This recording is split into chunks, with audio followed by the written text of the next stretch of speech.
Subscribe our channel for more videos. A German pilot is diving at full throttle over Sicily, convinced he's untouchable. He's flying one of the most feared aircraft in the sky, a Focke-Wulf 190, the pride of the Luftwaffe. He has killed before. He expects to kill again. What he does not expect, what his entire civilization has told him is impossible, is the P-40 Warhawk that drops out of the sun above him like a hammer from God. He never sees it coming, and in the last seconds before machine gun fire tears his world apart, the last thing the Luftwaffe ever expected is about to become history. The year is 1943. Nazi Germany has built an entire empire on one idea, that certain human beings are superior and others are subhuman. They have written it into law. They have carved it into the skulls of a generation. And right now, above the sun-scorched skies of the Mediterranean, 22-year-old First Lieutenant Charles B. Hall from Brazil, Indiana, a black man in a segregated army that barely wanted him, is about to burn that idea to the ground at 300 miles per hour. This is the story of the Tuskegee Airmen, the men America doubted, the men Germany underestimated, the men who flew into the teeth of the most lethal air force in human history and came back with 112 kills, 3 jet fighters destroyed in a single afternoon, and a bomber escort record that made every other fighter group in the theater look over their shoulder.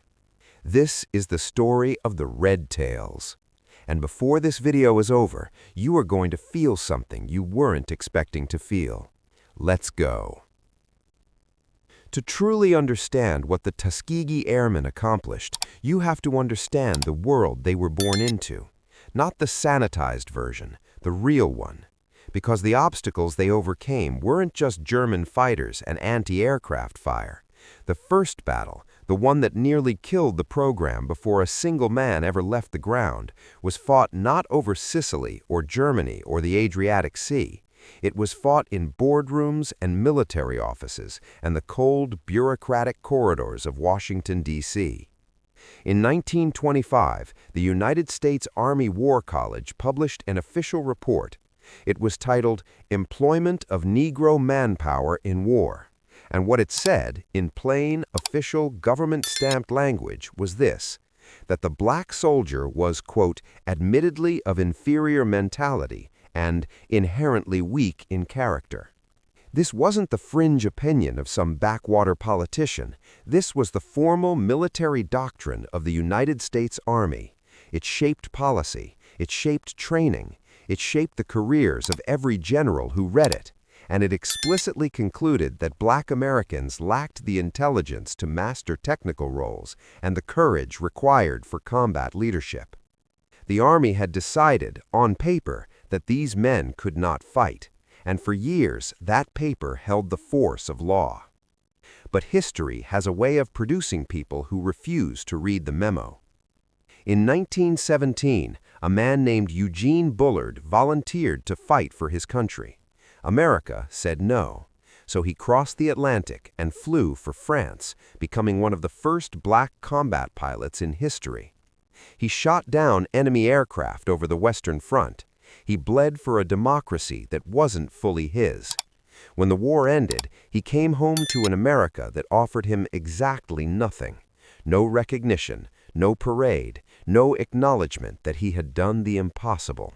Just the same Jim Crow signs he'd left behind. Then came Bessie Coleman, when every single American flight school refused to accept her because she was black and a woman. She packed her bags and sailed to France. She earned her international pilot's license in 1921. She returned to the United States and barnstormed across the country, performing aerial acrobatics for crowds who had never seen anything like her, black and white alike, jaws hanging open, watching a woman they'd been told was less than human loop and roll through the clouds with the grace of a hawk. She died in 1926 at just 34 in a training accident, but she had already lit a fire that no crash could extinguish. By the 1930s, the Coffey School of Aeronautics in Chicago was training black civilian pilots by the dozen. These men and women were proving again and again, with their own bodies and their own courage, that flying skill had nothing to do with the color of your skin. But the military wasn't watching, or rather, it was watching and choosing not to see. The pressure, though, was building. Civil rights leaders were mobilizing. Walter White of the NAACP, labor leader A. Philip Randolph, Judge William H. Hastie, these men hammered the Roosevelt administration with a question that had no good answer. How could America send its sons to die fighting fascism and racial tyranny in Europe while practicing its own version right here at home? How could you ask a black man to bleed for a democracy that wouldn't let him vote in half the country? The black press, the Chicago Defender, the Pittsburgh Courier, the Baltimore Afro-American, put it on the front page every single week. The moral contradiction was impossible to ignore. And in 1940, as Franklin Roosevelt ran for an unprecedented third term and desperately needed black votes in the northern cities, the political math finally shifted. On January 16, 1941, Secretary of War Henry Stimson made the announcement. The 99th Pursuit Squadron would be formed, an all-black flying unit. But here is what they called it in the announcement. They called it an experiment, not a squadron, an experiment, to test whether black men could be trained as combat pilots. Even their creation was framed as a question mark. Even their existence was a trial they had not yet been given the chance to pass. The training would happen at Tuskegee, Alabama, deep in the heart of the Jim Crow South, a place where these men could walk into the sky and reach for the heavens, then come back down to earth and be refused service at a lunch counter. Think about that. Think about what it costs a man's soul to be told simultaneously that he is brave enough to die for his country and too inferior to sit at the same table of its citizens. That contradiction was not an accident, it was a policy, and the men of Tuskegee lived inside it every single day. But something happened at Tuskegee that the architects of segregation did not anticipate. The isolation they intended as humiliation became something else entirely. It became a forge. The training program at Tuskegee was brutal. The washout rate was 60%, compared to 40% for white cadet programs. Only the absolute best survived. Colonel Noel Parrish, the white commander of the Tuskegee facility and one of the few military men who genuinely believed in the program, later described what it produced as a super-selected group. These pilots flew 300 hours during training, compared to the 200-hour standard for white cadets. They practiced formation flying until it was as natural as breathing. They knew, every single one of them knew, that they would not be judged as individuals, they would be judged as a race. If one man failed, the entire program could be shut down. If one pilot broke formation, if one mission went sideways, the men waiting in Washington with their 1925 report would say, "We told you so," and 20 years of progress would evaporate overnight. That is a weight no white pilot was ever asked to carry. By the spring of 1943, the 99th Fighter Squadron was ready. Their commanding officer was Captain Benjamin O. Davis, Jr., a man who had already survived things that would have broken lesser people. Davis was the son of America's first black general. He had earned admission to West Point, one of the most prestigious military academies on Earth, and for 4 years, not a single white cadet would speak to him outside of required official duties, not one. He ate alone, he studied alone, he walked alone through those stone corridors while the institution around him practiced a deliberate, coordinated silence designed to drive him out. He didn't leave. He graduated 35th in a class of 276. He was made of something that couldn't be silenced. Now he stood before 26 pilots, about to lead them into combat in North Africa, carrying not just the weight of military command, but the hopes and fears of 13 million Black Americans who were watching from every direction, from every newspaper, from every church pew and barber shop and kitchen table, where people gathered and asked each other, "Do you think they're going to let them fight?" The 99th arrived in Tunisia in April 1943 and were immediately attached to the 33rd Fighter Group under Colonel William Momyer. And Momyer, let's be precise here, wanted them to fail. He made no secret of his skepticism. He assigned the 99th patrol missions over the quiet stretches of the Mediterranean, away from where the real combat was happening, away from where reputations were made and victories were counted. He was waiting for them to stumble. He was building his case. But the men of the 99th were not stumbling. They were learning. They were flying their worn, hand-me-down P-40 Warhawks, planes that were already considered obsolescent, already being surpassed by newer designs on both sides, and they were holding formation, staying disciplined, doing the unglamorous work that keeps men alive in combat.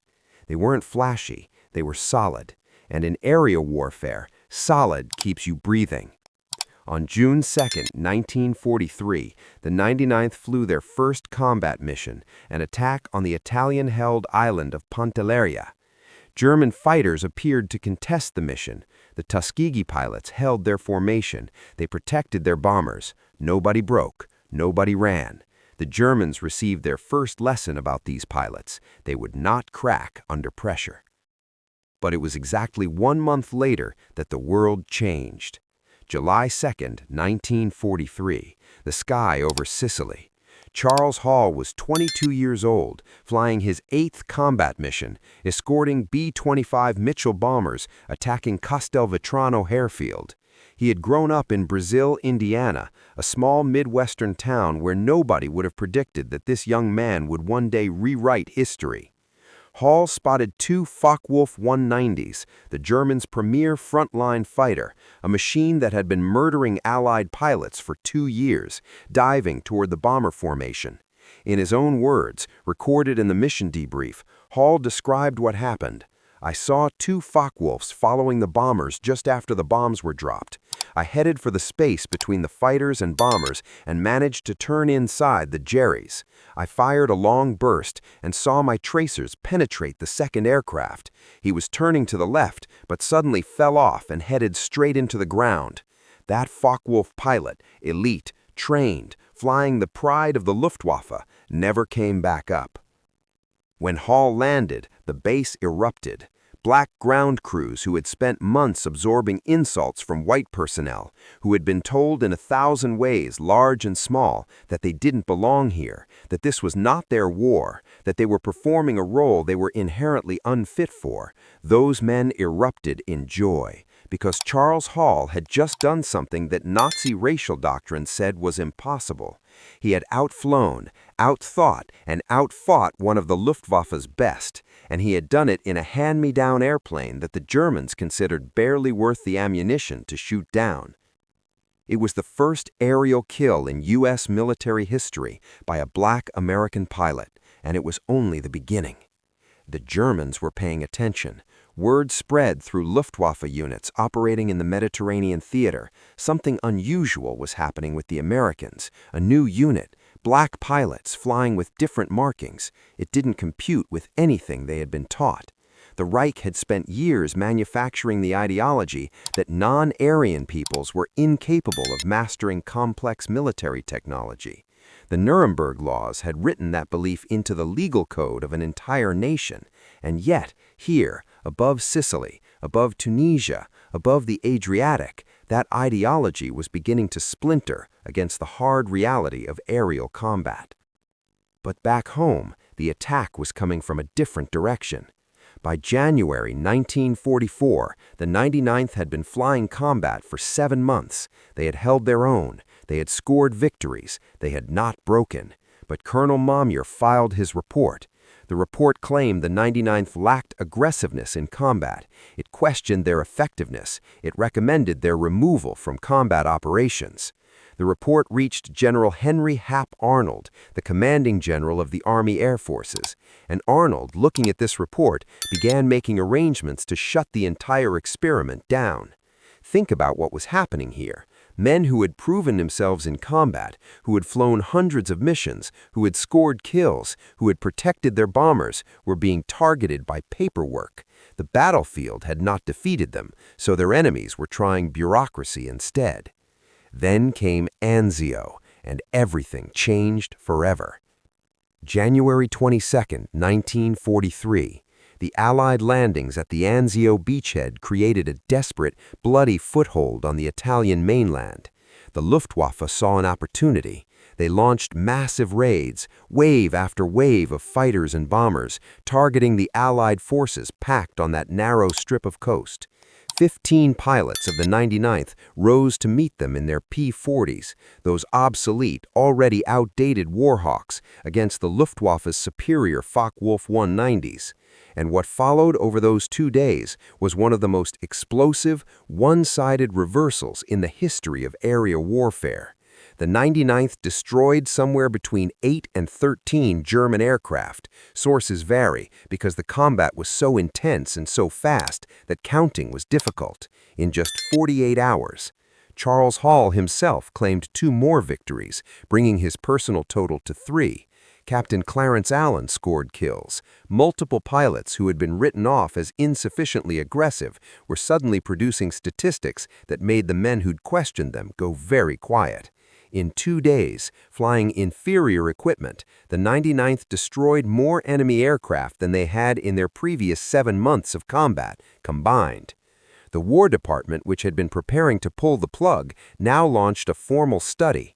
They compared the 99th's performance with other P-40-equipped squadrons operating in the same theater. The conclusion was inescapable and irrefutable. The 99th was performing at exactly the same level as comparable white units. Momier's report, the document that had nearly ended everything, was buried. The experiment was not just continuing, it was about to be amplified. In May 1944, something extraordinary happened.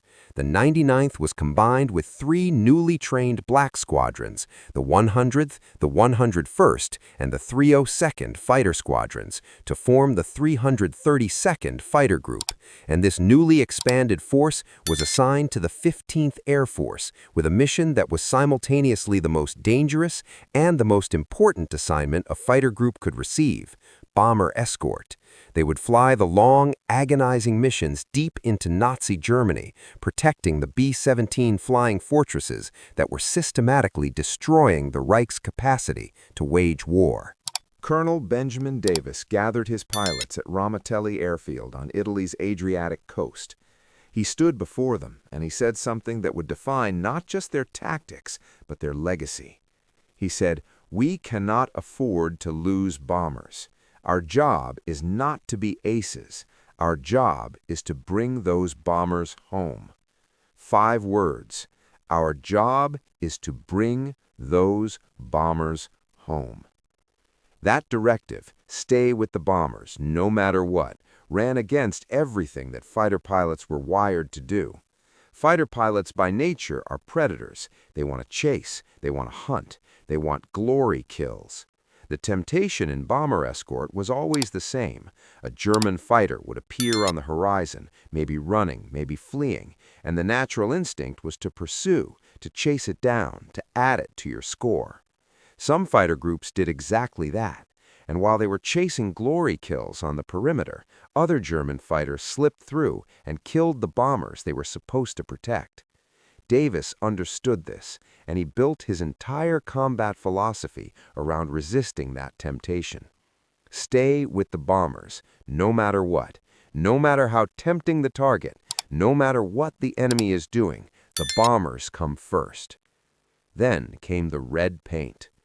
In June 1944, General Nathan Twining ordered a color-coding system for fighter groups so that bomber crews could identify their escorts at a distance. Each group received distinctive colors. When the 332nd received their assignment, they were given red, Not just red noses, not just red bands, the entire tail section of their P-51 Mustangs, which they had finally received, replacing their obsolete P-40s, was painted solid, blazing crimson. Red propeller spinners, red nose bands, red tails stretching back like flames. From a bomber's waist gun scanning the sky for enemy fighters, you could see those red tails from miles away. And something interesting started happening. The first bomber crews to fly under Red Tail Escort didn't know their protectors were black. They just knew that these particular fighters, whoever they were, stayed close. They didn't abandon formation to chase kills. They didn't disappear into the chaos of a dogfight and leave the bombers naked. They were always there, waggling their wings and greeting as they pulled alongside. Tight, disciplined, reliable. Word spread through the bomber groups with the speed of rumor among men whose lives depended on accurate intelligence. Request the red tails if you can get them. Get the guys with the red tails. Those are the ones you want. Bomber crews who had never given much thought to the politics of segregation were now doing something powerful and simple. They were trusting their lives to these men and sleeping better because of it. The bomber crews started calling them the Red Tail Angels. But the Germans were watching too, and they were starting to understand who flew those red-tailed Mustangs. Luftwaffe intelligence tracked the 332nd with unusual interest. They had a name for them, Schwarzvogelmenschen, the Black Bird Men. It is impossible to know exactly what went through the minds of Luftwaffe pilots when they heard that name, but consider what it meant for the ideology they served. Nazi racial doctrine held that black people were biologically incapable of mastering complex technology, incapable of military excellence, incapable of the kind of sustained, disciplined, coordinated aerial combat that the 332nd was now demonstrating every single day over the skies of Europe. And yet, here were the Black Bird Men flying the most sophisticated fighter aircraft on Earth, shooting down Germany's best and protecting American bombers with a record that no other escort group in the theater could match. The contradiction must have been maddening, and it was only getting worse. July 18, 1944, a day that would test the Red Tails like nothing they had faced before. Colonel Davis led 66 Mustangs north to rendezvous with bombers targeting the Luftwaffe base at Memmingen, Germany. They flew deep into enemy territory, and then the bombers were late. Davis circled his force in the skies over southern Germany, surrounded by anti-aircraft fire, burning precious fuel, waiting. Any other commander might have turned back. Davis held his orbit. When the bombers finally appeared, so did the Luftwaffe. Approximately 100 German fighters attacking from multiple directions simultaneously, in the kind of coordinated mass interception that had been destroying Allied bomber formations throughout the war. The 332nd threw themselves into the fight. The combat was savage, fast, and overwhelming. 11 to 12 German aircraft were shot down by the Red Tails, but 15 B-17s fell to enemy fighters in 20 minutes of the most intense aerial combat over the war in Europe. 3 Red Tail pilots were killed, Lieutenants Robert Hutton, Wellington Irving, and Alfred Brown. Their names need to be said. They need to be remembered. They went up knowing what they were flying into, and they did not turn around. Critics immediately claimed that the losses proved black pilots couldn't handle major battles, that the 15 bombers proved Davis's men had failed. But operational analysis told a completely different story. By the time the 332nd had arrived at the rendezvous point, the German fighters were already tearing into the bomber formation. The Red Tails had not failed to protect. They had arrived at an ongoing massacre and prevented it from becoming a complete catastrophe. Without them, the losses would have been far worse. The critics were not analyzing combat. They were searching for ammunition. They would not find it. Through the summer and fall of 1944, the Red Tails piled up a record that grew more extraordinary with every mission. Lee Archer scored 4 confirmed aerial victories. Joseph Ellsbury shot down 4 German aircraft, including 3 Focke-Wulf 190s in a single mission on July 12, 1944, a feat that would have made headlines if he'd been white. Edward Toppins claimed 4 victories. Clarence Lucky Lester shot down 3 enemy aircraft in one mission on July 18, 1944, the same bloody day that saw 15 bombers fall. These men were performing at the highest level of aerial combat, and most of America would not know their names for decades. Meanwhile, in the skies over southern France, Lieutenant Alexander Jefferson was flying his 19th combat mission. It was August 12, 1944. He was strafing German radar installations along the French coastline when anti-aircraft fire tore into his P-51. He went down over enemy territory. What happened next is one of the strangest, most revealing stories of the entire war. Jefferson was captured and taken to interrogation, and the German intelligence officer sitting across from him, this representative of a regime built on racial hierarchy, this product of a society that had legally classified people like Jefferson as subhuman, had a dossier, a detailed intelligence file on the 332nd. The interrogator knew the layout of Ramitelli Airfield. He knew the names of squadron commanders. He knew details about Jefferson's family back in Detroit. His father's a teacher, his mother's maiden name. The Luftwaffe's intelligence about the Black Bird men was thorough, precise, and clearly assembled by people who took them very seriously. Jefferson was transferred to Stalag Luft III, the German prisoner of war camp that had become famous for the Great Escape attempt the previous year. And here, inside a Nazi prison camp, in the middle of the most destructive war in human history, Alexander Jefferson experienced something he had never experienced at home in America. He was treated as an equal. White American POWs from bomber crews, men who had been under Red Tail escort, men who had flown those missions and come home because the 332nd was there, approached Jefferson in the camp and thanked him. They struck up conversations. Friendships formed in the dirt of a German prison camp between men who, back in their own country, would have been separated by law and custom and the whole grinding machinery of racial segregation. Jefferson reflected on the irony. Here, in a Nazi prisoner of war camp, he was being treated with more equality by white Americans than he could expect at home. The enemy state, the one built on racial ideology, had put these men in cages together and accidentally created a space where the ideology could not survive. As 1944 gave way to 1945, the war was turning. The Luftwaffe's conventional fighters were being ground down by the sheer weight of American air power. German pilots were dying faster than they could be replaced. German aircraft were being destroyed faster than the factories could produce them. The Reich was bleeding out from 100 directions at once, but Germany had one last card to play, one final trump that could potentially change the equation in the air. The Messerschmitt Me 262. Nothing like it had ever been seen in combat. The world's first operational jet-powered fighter aircraft, the Me 262 could fly at over 540 miles per hour, faster than any propeller-driven aircraft in existence by a margin that seemed almost unfair. It climbed faster, it accelerated faster, it could dictate the terms of every engagement. A P-51 Mustang, the finest piston-engine fighter ever built, was simply slower.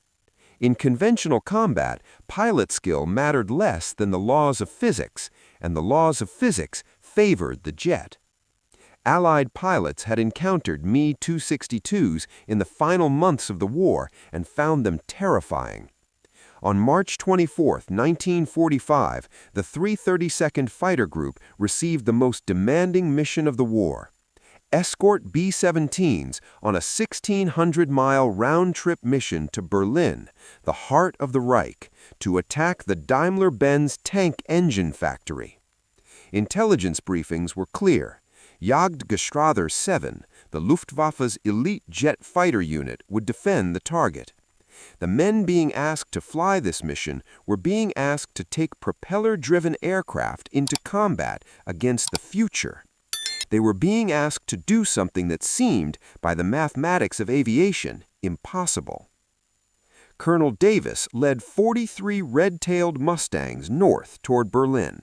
As they approached the German capital, the Me-262s appeared. It was the largest concentration of jet fighters ever assembled for a single interception. They came in fast, blindingly fast, slashing through the bomber formations with a speed that made deflection shooting nearly impossible. The conventional response, chase the enemy, get on his six, close the distance, did not work against something that could simply accelerate away from you. But Lieutenant Roscoe Brown had been thinking about this. He had studied the jet. He knew its weaknesses. A jet engine in 1945 was a revolutionary but imperfect machine. The Me-262's engines were fragile, prone to flame out during abrupt maneuvers. The jet was fast in a straight line, but its turning radius at high speed was enormous. It bled velocity in turns. More importantly, the pilot of a Me-262, barreling through a target area at 540 miles per hour, had a very brief window in which to acquire and engage his targets. He was committed to his attack vector. He could not react quickly to threats that appeared from unexpected angles. Brown waited. He watched the geometry of an incoming Me-262's attack run, and then, in a move that required perfect timing, nerve, and spatial awareness that no amount of ideology could manufacture, he pulled his Mustang into a steep climbing turn, cutting inside the jet's flight path, setting up a firing solution from an angle the German pilot hadn't anticipated. He fired 3 long bursts from 2,000 feet, at an angle that required him to calculate not where the jet was, but where it would be in the fraction of a second his bullets needed to cross that distance. The Me-262 came apart. The pilot bailed out at 24,500 feet. Lieutenant Earl Lane, in what many aviation historians have called one of the most technically difficult shots of the entire air war, destroyed a Me-262 with a 2,000-yard deflection shot using the new K-14 computing gun sight to calculate an angle that would have been essentially impossible with earlier equipment. And Lieutenant Charles Brantley claimed the 3rd jet victory of the day, using similar tactics of exploiting the Me-262's vulnerabilities during its attack runs. 3 Me-262 jet fighters destroyed in a single engagement by one fighter group on one afternoon over Berlin. To put that number in context, it exceeded the total number of Me-262s that all other American fighter groups had combined destroyed up to that point in the war, in one mission. The Black Bird men, the men who weren't supposed to be able to master complex machinery, had just set the standard for aerial combat against the most advanced fighter aircraft in human history. The 332nd Fighter Group received a Distinguished Unit Citation for the Berlin mission. When Germany surrendered in May 1945, the numbers were written in the sky. 1,578 combat missions flown, more than 15,000 individual combat sorties, 112 enemy aircraft destroyed in aerial combat, 150 more destroyed on the ground. 3 Me-262 jet fighters shot down in a single engagement, 950 rail cars, trucks, and vehicles destroyed, 254 locomotive engines put out of service, an Italian destroyer damaged beyond repair, and the number that no other escort group in the Mediterranean theater could touch. Of the 179 bomber escort missions flown by the 332nd, only 27 bombers were lost to enemy fighters. The average for other P-51 groups in the 15th Air Force was 46. The men who had been called an experiment had become the standard. But here is what needs to be said, and it needs to be said loudly. The Tuskegee Airmen were not just the 992 pilots who flew combat. They were the roughly 15,000 men and women who made those missions possible. The mechanics at Ramitelli who kept the Mustangs flying with scarce parts and endless ingenuity. The armorers who loaded the guns in the dark before dawn missions. The crew chiefs who knew every aircraft in their care as intimately as a surgeon knows the body, every quirk, every fault, every sign that something wasn't right. These men often worked under German bombing raids. On March 24, 1944, a German strike hit Ramitelli and killed support personnel. The survivors kept working. They dragged aircraft away from burning fuel dumps with their bare hands. They are part of this story, too. They are part of this story because the 3/32 maintenance record, the percentage of aircraft ready for combat on any given day, equaled or exceeded that of other units in the theater, despite being last in line for parts and supplies, despite operating from one of the most primitive airfields in the Mediterranean theater. Excellence is not a trait that lives in the cockpit alone. It lives in every person who puts their hand to the work. Consider what the Tuskegee Airmen actually won. They won the air war over the Mediterranean and Central Europe mission by mission, kill by kill, protected bomber by protected bomber. That part is documented. The statistics are irrefutable. But they also won something harder to quantify and more important in the long run. They detonated the argument. They took the entire elaborate, carefully constructed intellectual edifice of American racial hierarchy, the 1925 Army War College Report, the official military doctrine that said these men were mentally and morally unfit for this kind of service, and they flew 15,000 sorties through it until there was nothing left but wreckage. This is not rhetoric. This is what happened. The combat record of the 332nd Fighter Group contributed directly to the environment in which President Harry Truman signed Executive Order 9981 on July 26, 1948, desegregating the United States military. Truman's order didn't come from nowhere. It came, at least in part, from men like Benjamin Davis, who had endured 4 years of deliberate silence at West Point, who had led the Red Tails over Berlin and come home, walking into rooms in Washington and presenting facts that could no longer be argued with. It came from the undeniable, accumulated weight of a combat record that made the 1925 Army War College Report look like the embarrassing artifact of a defeated ideology that it was. Benjamin Davis himself became the Air Force's first black general in 1954, the man who had eaten alone at West Point, who had walked those stone corridors in silence, who had led 66 Mustangs into the largest aerial battle of the Italian campaign. He wore the stars of a general officer 9 years after the war ended. But recognition for most of the Tuskegee Airmen came far slower. The mainstream American press had largely ignored their achievements during the war itself. The War Department had made a systematic effort not to publicize their successes, a deliberate suppression of a story that challenged the narrative of racial separation that structured American life. So when the men came home, many of them came home to an America that had no idea what they had done. Lee Archer, with his 4 confirmed aerial victories, went to work as a business executive. He rarely spoke about his war record. "Nobody believed me anyway," he said. "A black fighter pilot must be lying." Think about that sentence for a moment.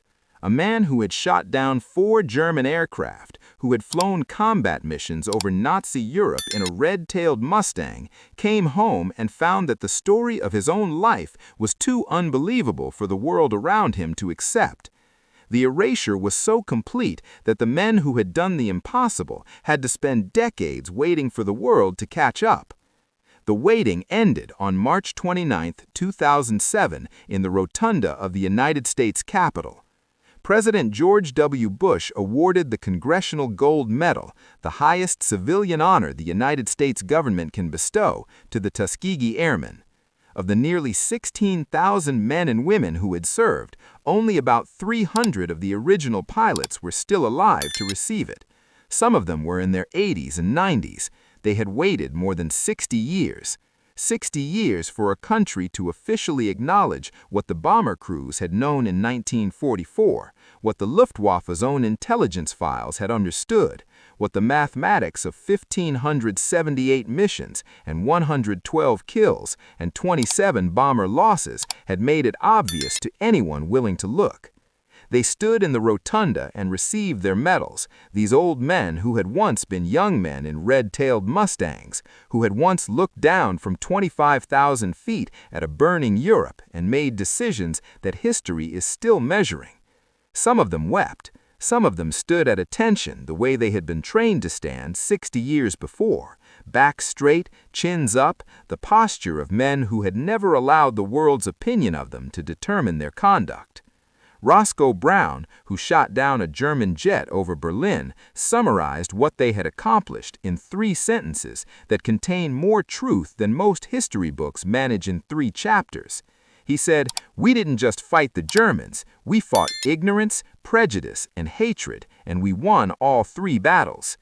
3 battles: the aerial combat over the Mediterranean and Central Europe, the war against the Nazi ideology that declared them subhuman, and the longer, slower war against American segregation, a war that didn't end in 1945, but that the Tuskegee Airmen advanced in ways that reverberate to this day. Charles Hall landed at that Sicilian airfield on July 2, 1943, with a swastika painted on his P-40 Warhawk. 1 kill, 1 man, 1 moment, and the mathematics started adding up. Because the thing about irrefutable evidence is that it accumulates. It doesn't stop at 1 kill or 12 kills or 112 kills. It doesn't stop at 1 bomber escort or 179 bomber escorts. It accumulates, mission by mission, sortie by sortie, red-tailed Mustang by red-tailed Mustang, until the weight of it becomes impossible to deny. Until even the people who built their entire world on a lie are forced to confront what they're looking at. That was what the Tuskegee Airmen did. They made the lie too expensive to keep paying for. They flew 15,000 sorties, and each one was a receipt. When given the chance to fly, they flew higher than anyone expected. When given the chance to fight, they fought harder than anyone imagined. When given the chance to protect, they protected with a devotion that bomber crews would talk about for the rest of their lives. When given the chance to be excellent, they were so excellent that the Luftwaffe named them, that generals studied them, that a president eventually honored them, and that 60 years after the war ended, the story of the Red Tails is still the kind of story that stops you cold and makes you reconsider everything you thought you knew about what human beings are capable of. 96 Distinguished Flying Crosses, 744 Air Medals, 14 Bronze Stars, and 300 old men in a rotunda receiving gold medals 60 years late, standing at attention the way they were taught to stand, because some habits of excellence you never lose. If this story hit you the way it hit me writing it, if you felt what it costs to fight 2 wars at once, to prove yourself to a country that doubted you, while shooting down the enemies of the country that doubted you, to carry all of that weight at 25,000 feet over enemy territory, then share this video. Show it to someone who's never heard of the Red Tails. Show it to someone who needs to be reminded what human beings are capable of when they refuse to accept the limitations that other people try to place on them. The comments section is open. Tell me which moment hit you hardest. And if you want more stories like this, stories that the textbooks left out, stories that crack the history of the war wide open and show you what was really happening, subscribe, because we're just getting started.